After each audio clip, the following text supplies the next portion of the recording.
What's up, guys? Coming at you this week with another NRS Pro Series video. Gonna go back to Mike Beers. This time he's talking about heading. Woo! Mike Beers. Everybody loves Mike Beers. Anyway, he's got a son that's made the finals 4 times heading. He's also made the steer roping finals himself, so he knows a thing or two about roping the horns.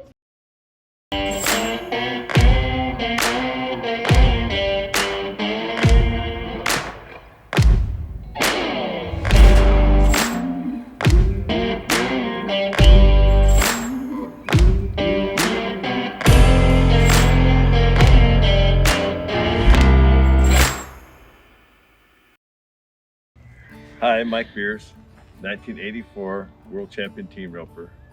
Been to National Finals 24 times in the team roping, 3 times in the calf roping, and once in the steer roping.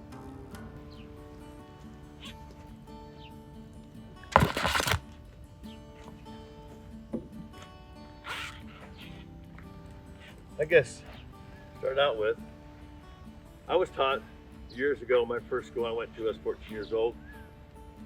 We talked about roping right to left. Roping's changed a lot in the last 30, 40 years since I've been doing it. I rope both ways. I rope right horn, left horn, and I rope both horns at the same time. I like the 2.0 versus there's a lot of other dummies out there. I mean, when we first started, we had plastic heads we stuck in the bale of hay. 2.0 are great. They got a little bit lower head, more like a steer would have when he's running. You get more of a realistic type of throw. And the body of the 2.0 is better than the hard dummies because it doesn't so slick, more like a steer's body when you rope it. I start out with heading. Position is probably the biggest thing that I see everywhere people go. When I rope the 2.0, I'll get to the back of my 2.0, take a step to the left, then a step back. That right there is my sweet spot. I mean, that should be your comfort zone right there. If I ride my horse correct, I should be able to ride my horse in this position. Biggest thing I see, I do schools probably 300 days a year. The biggest thing I see is people get too close behind the steer. The header goes close behind the steer and the heater's over there and he's pushing in front of the header, you're gonna get in a wreck. My theory is practice makes perfect. I don't rope good enough or ride good enough to back in the box like this. I like to back the box with my rope underneath my arm, take my 3 fingers, hold on the horn just until I nod, and it makes my horse stay relaxed, make me stay relaxed. Start my first swing, and I want to start my first swing. I want to turn it over. If there's an imaginary clock in front of me, I want to turn it over at 2 o'clock. Outside the steer's right horn, okay?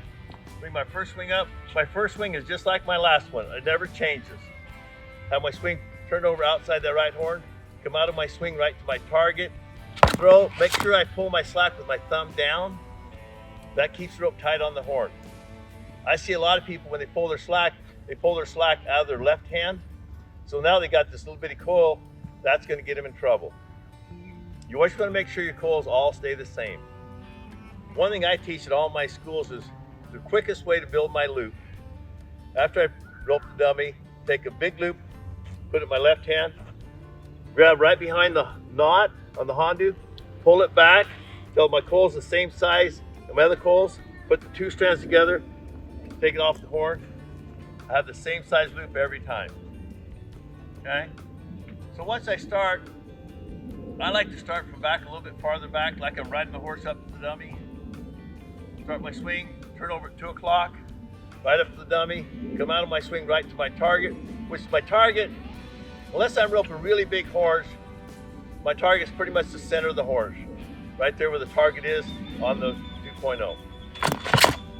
Okay, make sure my left hand stays right here. I see a lot of people when they pull their slack, they're out here like this, their horse just left. You want to try to make it as realistic as you can while you're doing it.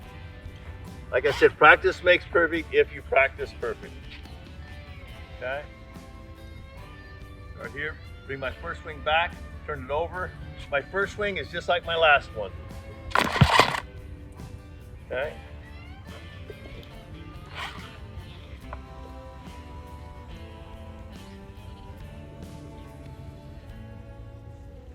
Now, if I want to reach, if I'm reaching, I'll rope both horns at the same time.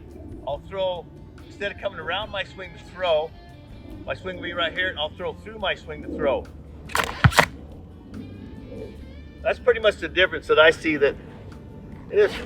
If I'm roping real small horn steers, I'll rope both horns at the same time, keep my swing right here, rope both horns right at the same time.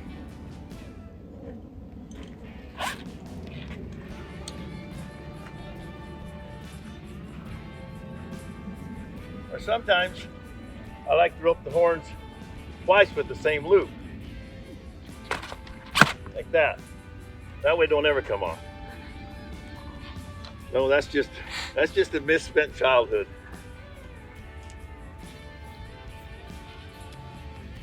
Or I'll rope it like this. Then I'll get back here and I'll rope it again.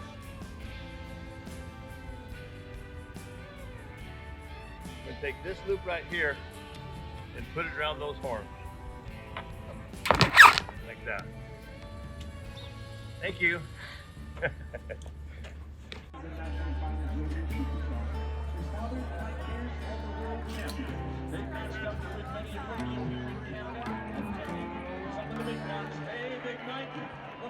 Today